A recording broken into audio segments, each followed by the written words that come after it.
as we're walking around, just listen, just listen.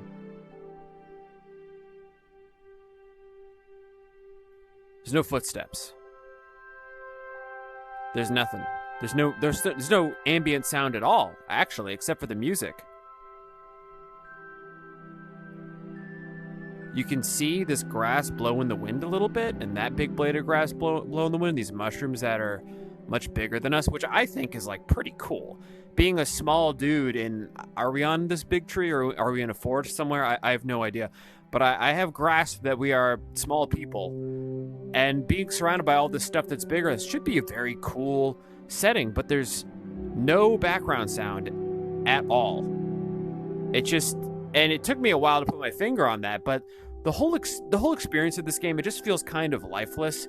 You see something that should be cool in theory, like, oh, there's like a balloon going by, but it just lacks in a lot of details to really make it a complete experience. And I'll elaborate more on this in just some plain old boneheaded decisions in even the beginning tutorial of the game. But this game, it's got this cool idea. It's got this existing IP behind it with the previous flat screen game, but it feels like an early prototype or someone's like first completed Unity project. Anyway, so here's how all the quests and stuff in this game work. You go up to a guy who just sort of stands there. You can't walk through him, but his eyes don't follow you. He doesn't really act like a human. He's really just a statue that you hit a speech button for. There's no voiceover at all. And then you just sort of, I have yet to run into a quest, at least maybe there's one that I can't remember, but there's no options. Like you have options to say, yes, continue the quest and maybe goodbye sometimes, but there's no real options. There might as well just be a click A to continue prompt, at least as far as I've gotten. So there's an ant attacking, go through the passage upstairs, yes. Okay, cool, we get the combat tutorial now. None of this stuff is interactable. I've seen better looking detritus on a table on a quest, but like, I don't think that's necessarily bad. Like the look of this game and the idea behind it, I think are pretty solid. And God, I love VR survival games, but I was really let down by this one, as I will continue to elaborate on. So we're going here. Not sure where this is. Clearly a combat arena. And it says repel the ant attack, right? So you come through here, and you might have been expecting an ant attack.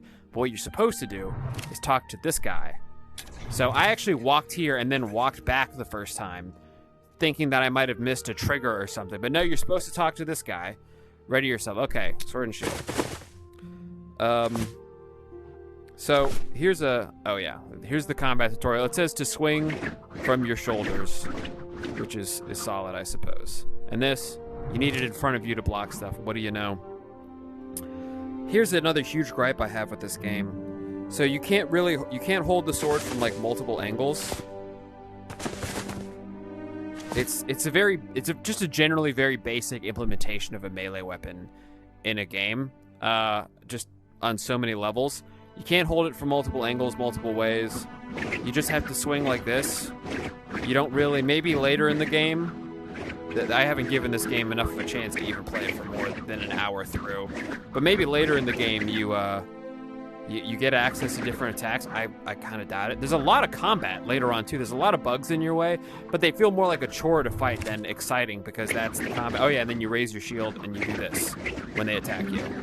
That's how you win combat, from what I've seen. And just check out how... I'm not going to mince words here. This is just outright lazy. You see that? You see how the fingers, these weirdly pale Nosferatu-handed fingers? Like, what is up with this hand model? You can't point at stuff. You can literally just grab. That's the only way the animation of it changes. You always have this pointer coming out of your hand. And the hand model needs a little bit more color. It's just blindingly white. And it makes it look like you have a vampire hand. But more importantly, under the sword, it's only got this one grab point, and it doesn't look like an actual hand grabbing it. You can see where the fingers are clipping through the model of the sword. So that's what really gives this game a lot of that someone's first Unity project feeling. This is cool in development. If you're developing a game and you're figuring it out, it doesn't have to look perfect. You don't have to have perfect grab points. You don't have to have multiple grab points. You don't have to have the hand model have a specific animation or be in a specific state when it's grabbing onto a piece of equipment. But dude, but come on. This is a $20 game, I think. I believe this is $20. I'm going to go with $20, which might be a low estimate actually, but this is not $20 quality. This, no background music. Come on. And the shield, okay, the grab icon won't go away. Get out of there. The shield is the same. You see how there's that weird gap there? The fingers go through the... It's like this on all of the things that you grab. Anyway, yet again, another opportunity to be slightly confused, because I think if you go to your quest, does it even tell you to talk to the guy? Yeah, so the quest doesn't say you need to talk with this guy again. It says repel the ant invasion. And let me see. With the previous step, I'm not even sure that it would have said that then anyway. So you're once more free to be confused, but what you have to do is talk to this guy. Luckily, the door behind you at least closes after you talk to him. So there's really nothing else to do. But there's a lot of quests that are like that, where it's just like unclear and you're just supposed to talk to a guy with no visible indication or reason that you're supposed to talk to them. Anyway, here's combat. He hit my shield. I'm invincible now, by the way. If I hold this shield up a little bit, he can't do anything. And he just sort of tries to attack from multiple angles like that. You see how his buddies aren't joining? That's not unique to the tutorial enemies. They have like no detection radius. And anyway, I just swing like this and he's dead. Oh, and another guy comes. That might be part of the tutorial, but I've generally noticed, yeah, see, they're coming to me one at a time, which is actually smart for a tutorial. I'll give the game that. But later on, I've noticed, like, enemies just do not help each other. I don't know if that's to intentionally avoid overwhelming the player or something, but if you want to avoid overwhelming the player, just don't put a bunch of enemies in one area until later on in the game and have them, you know, act natural. So anyway, at least the quest now says return to the Elder, so we know what we got to do. We go back to this guy. He says some stuff, proper introduction. Yeah, I just click my continue button. Yeah, and there's just, your goal overall is some sort of vague threats and discover the source of rage. Go to the overworld by going to the balloon that we're about to go to, and like, there's no clear antagonist. The story barely exists. It's the absolute barest minimums. I don't know if you just saw those rocks growing out of the ground over there. I don't know what's up with that. It's just the barest minimum amount of motivation. Basically, everything that you're told to do is just like, yeah, just go to the game, go to the next part of the game and play game. Like, there's not even the barest level. They could have just put in a little bit more effort into the text prompts to say, we think so-and-so is causing, so go to this place, the first zone. You need to end up going to the first zone because you need to talk with so-and-so or something like that. Just a little bit of, here's your long-term goal. Instead, it's just, yeah, man, just go through the maps. The maps, by the way, which you can see, all of them are here, arrayed before you, locked, which, I mean, at least I know how long, if I wanted to play this game through, I'd have to bear playing this game. But anyway, at least there is a quest marker here telling us to go to the home base, despite the fact that nothing really indicated that we were going to the home base. The quest said, the elder back there, he said something like, go to the overworld and figure it out. And then we go here, but we have to go to our main base to learn to build first, as the quest text says. What? Like, when was that a part of anything that we were doing? Why is there even building in this game? Why is there building in this game? We go to this part of our tree, which is like pretty cool that we're a little guy in a big tree, but we just have a house here on this platform. Like, why do I care?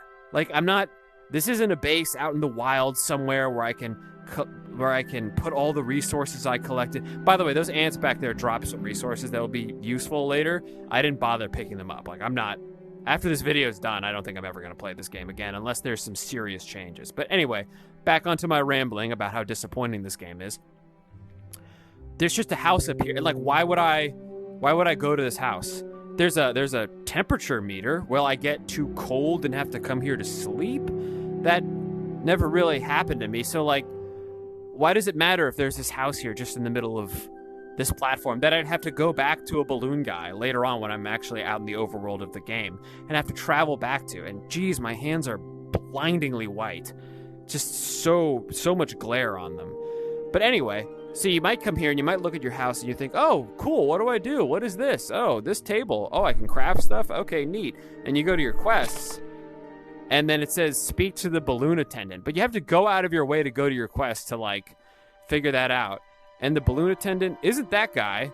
It's the guy you just got done traveling with. So you might think if you spoke to him again, you'd want to travel somewhere back. But, you know, travel back somewhere. But maybe I'm picking nits here.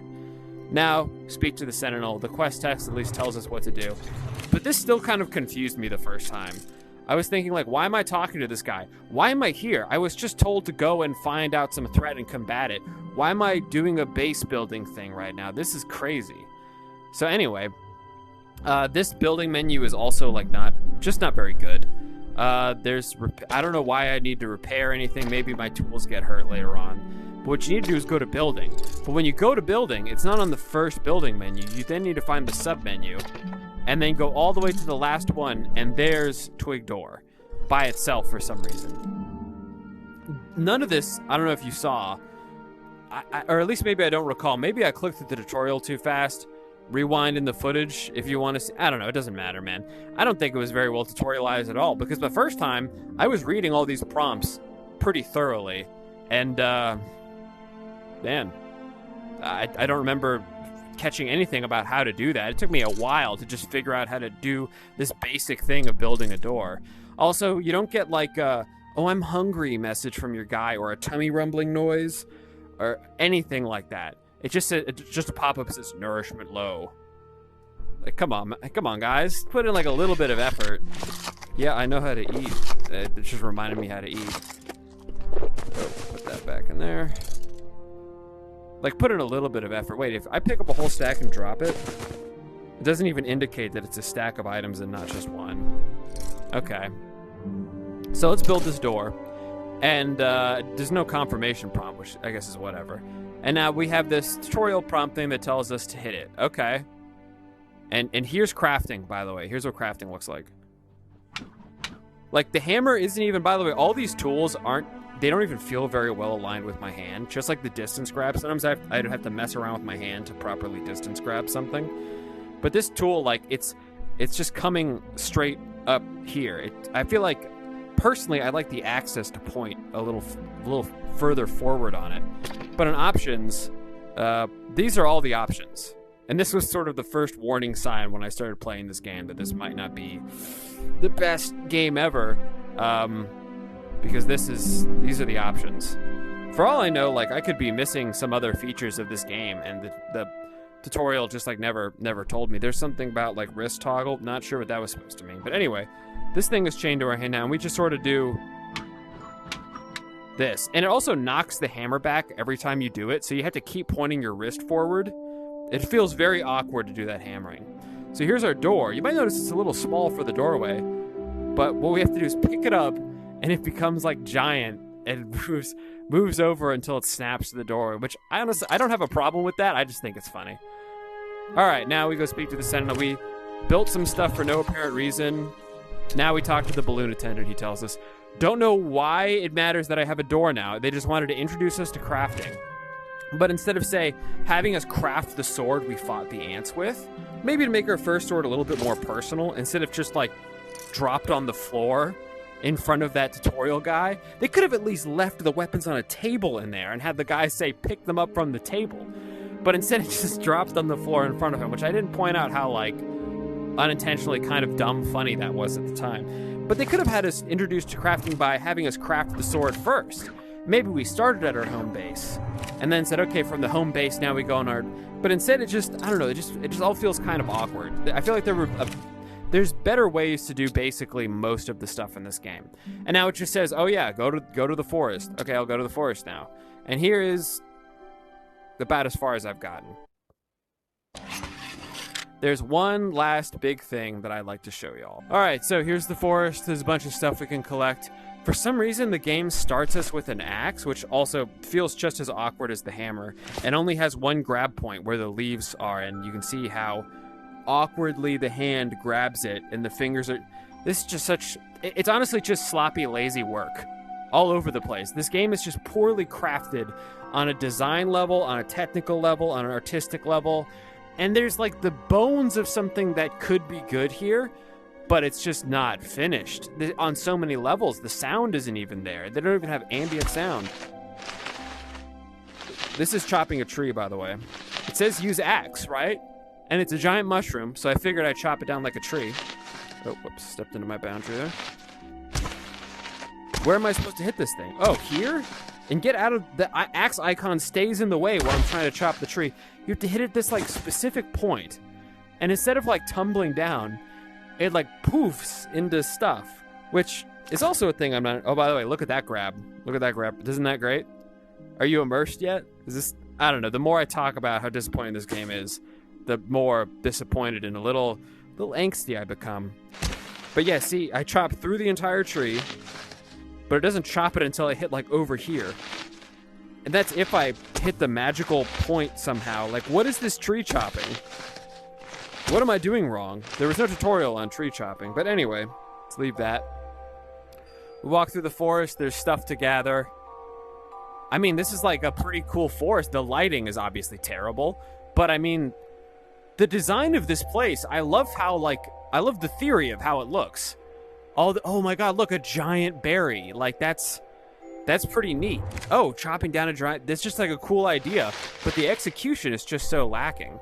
So you get to here in your quest, main quest, speak to Hearn. I don't recall there being any direction on where Hearn is. Maybe I'm just being deliberately obtuse at this point, but instead the first guy you find is this guy, Caleb. I don't know why everyone gets names now when the elder guy didn't even get a name. And again, I just only have one option. There's no real dialogue options. It's just go forward. And he says, go look in the mines because he heard something. But in the world here, though, he's standing right there with the pickaxe in his hand. Why couldn't he just walk in there? Like, what is he looking out for, man? Like, I don't know. That's like a common gripe with any quest in any sort of RPG-style game. But this is just lazy. Like, he's just a statue guy standing there. Like, it's just making it more and more obvious. Oh, yeah, more and more obvious that they're just statues with dialogue boxes. So here, randomly, without being... It just says, oh, yeah, here's, by the way, how you mine stuff. You hit it with a pickaxe. Gotcha. Problem is, you might see that tutorial and then think, wow, I want to do the thing in that tutorial. I wonder if I can get some stone. There's no pickaxe around here, and you can't craft one yet. So... that confused me for a bit. I was like, did I miss a pickaxe somewhere? No, man, I could not find it. Oh, and by the way, if you want to avoid just this immersiveless, soundless slide moving to get around, just teleport super fast. Like, you can move ridiculously fast by just abusing the teleport. There's no cooldown on it. You're basically invincible. I mean, not basically, like, just super fast. You can move as quickly as you teleport. But, so you get to this rock right there, and then the quest says... oh, talk to the Sentinel guy. And you might think that's the guy who you spoke to originally. Luckily, I didn't, and I was untrustworthy enough of this game to investigate a little bit more. The guy for the quest is on the other side of the rock. On the other side of the accident and the trigger for changing the... Why would you not put him on this side of the rock to make it obvious that he's the guy you're supposed to talk to? Like, why make it more difficult? I'm not saying you have to handhold a player for this sort of stuff, but this game is just unintentionally confusing all the time. Anyway, so you speak to Scared Sentinel. Are you okay? Yeah, I'll tell him that you're good down here. It's not like I would have an option or a reason not to. And if you explore a little bit further, which I did... Oh, that's just the stupid pickaxe, bro. There's a couple bugs you can fight. Let's show you guys combat another time. Unfortunately, I can't swear that this video will become any more exciting because of this. You might notice that the music has changed. I just moved my sword up a little bit and hit him. But yeah, the music has changed. I'm just holding my shield up and swinging my sword. And I haven't taken any damage. Oh, I'm hungry, though. Okay. And I just kind of go. He doesn't even notice me coming. I'm hitting him. He's still not doing anything, and he's dead. So yeah, that was... It might be one of the worst melee combat systems I've ever seen.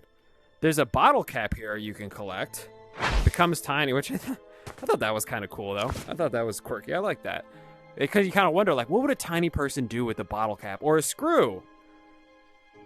There's a Studio Ghibli movie with tiny people who steal stuff from humans. So I thought this might kind of have a similar vibe, and I was looking forward to that. Unfortunately, look at how Look at how Nosferatu here, the vampire hand, is holding the screw. Come on. It's ridiculous. Anyway, I'm gonna eat this egg. At least the grip on the egg was actually pretty good. They finished that one before they were forced to ship, I guess. I don't know what... This game needs a lot more development time, is basically the long and short of what I'm saying here. And I'm going to finish by showing you one more thing. The last straw, basically, that made me completely lose faith in this game and lose all interest in playing it. For my journalistic integrity, I did keep going for a little while longer. But, nah, man, like... I was pretty well convinced that this was not going to come back and get better after this. Oh, yeah, I forgot to just teleport everywhere. I'm immersed, by the way. All right, so we go talk back to this guy. We're back to talking to this guy. Yeah, something about yep, the sacred owl. Great. Take this recipe for a pickaxe. Okay, so I guess they decided to show us the stuff we can mine with the pickaxe and a tutorial on how to mine it before we get the pickaxe, which is... It's an interesting choice. It's not necessarily a bad choice. But now you might think, well, maybe I want to try mining. Let me go craft a pickaxe. Okay, I got the recipe. It said I had recipe. I just got a recipe. If I didn't start the game with any recipes, whatever, but it just said that I got, why is there no recipes in the recipes menu? Or rather, why are there no recipes? So let's go back to the balloon guy. You might think, okay, well, maybe I need to, like, build it at my home base or something first. Okay, well, I'll give that a try. Let's go back to the home base. By the way, tiny people traveling by balloons. Cool concept. Cool concept to travel around from place to place by balloon. I like that. They could have done, you know, put some more effort into it instead of just you float up and then loading screen and then you float down. But, I mean, it's still, like, a little bit of flavor. Like, I like that. It's somewhere... The fact that the concept behind this game is interesting makes how disappointing it is even worse. And so you go back here and you think, all right, now I'm going to craft that pickaxe. Okay? Mandibular. Whatever, man. Like, so anyway, Smalland VR. This game is super broken. Unless they spend a very long time fixing it and adding stuff like, I don't know, ambient noise. Like, I don't know why you'd bother adding music before... noise that indicates that the world around you is living. Maybe they make these guys not statues, quest giver statues or whatever. I don't mind that so much. And maybe let you put a house somewhere that matters. Why do I care if I have a house up here? This game is just on design levels, on production levels, on technical levels. It's all over the place. And anyway, this has been Reality Remake. Thanks for watching. Goodbye. Take one last look at these shiny hands because that is the last time you're going to see them on this channel.